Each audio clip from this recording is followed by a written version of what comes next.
Hello, my name is Phil Easter, historian and writer, also known as the Amazing Memory Man.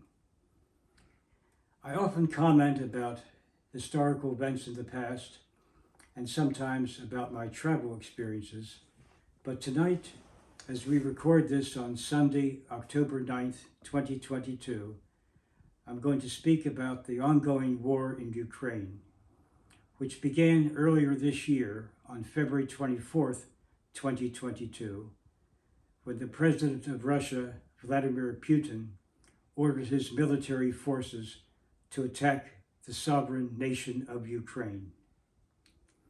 Now, many years ago, when the whole area was called the USSR, Union of Soviet Socialist Republics, Ukraine and Russia were among the 16 republics that made up that country.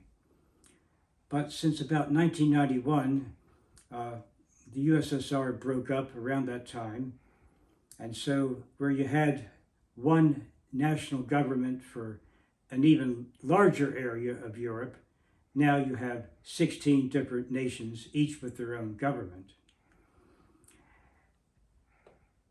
This is not the first time that Russia has invaded other countries. Even when it was the USSR, Russia was always the largest component in actual land area, larger than the other 15 republics that put together, and always a much higher population than the rest of the USSR.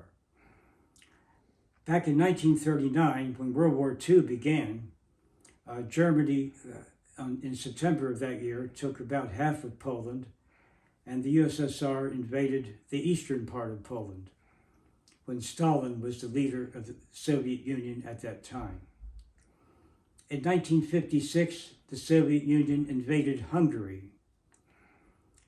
Hungary was already under the dominion of the Soviet Empire, so to speak, but they sent in troops when people were trying to protest for more freedoms. And then in 1968, they also invaded Czechoslovakia, sent in their army with many tanks, when the people there were crying for more freedom for their country. But as I said, in 1991, the Soviet Union broke up, and the other 15 nations are completely independent nations. But for some reason, Vladimir Putin, who's been president of Russia for many years, and actually, in the old Soviet Union, USSR, he was the highest ranking member of what is called the KGB for many years, their secret police force. And so he did get elected as president of Russia some years ago, and every now and then they have elections, but most observers think that these elections are pretty much rigged ahead of time, that Putin always wins, and sometimes the opposition to his leadership, sometimes people are jailed, and in some cases even murdered.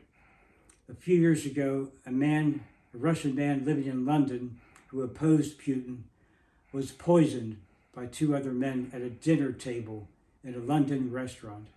He died in a hospital sometime later, suffered a long, agonizing, slow death.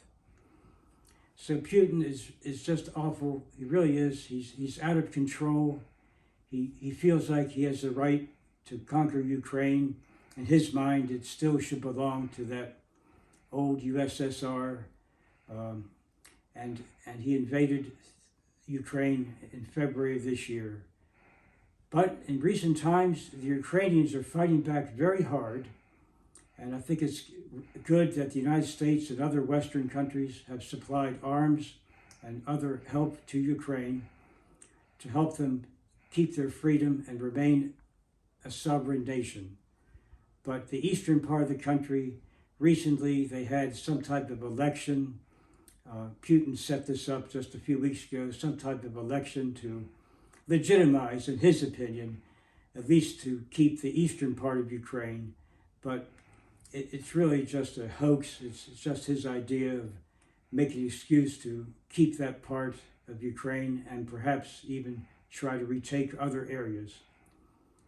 Just in the last week or so, Putin has said that he nuclear weapons may not be off the table completely. He would even consider using nuclear weapons. But his army in recent times is suffering major losses. The Ukrainians are really fighting back, and they are recapturing part of the territory that Russia has taken. It is so sad that thousands of people have died in this war just because of Putin's vanity or something like that, that he feels like he's doing the right thing. And he tells people in Russia that almost like this is a defensive war, that Russia has to defend herself against Ukraine. How ridiculous. It really is. And so at this time, I think it's important that many Americans and people in other countries support Ukraine. I know many people do care about this situation very much. And we must continue to support Ukraine and help them very much so they keep their independence and not become conquered by Russia. And I would hope that even the eastern part could be freed as well. I hate to think that they reach some type of settlement where they lose some of the country, a compromise. Even that would not really be right. The whole country should be free of Russia once and for all. And so I hope that all people will continue to care about this issue very much and support the people of Ukraine. This is Phil Easter, the Amazing Memory Man. Thank you, and God bless the people of Ukraine.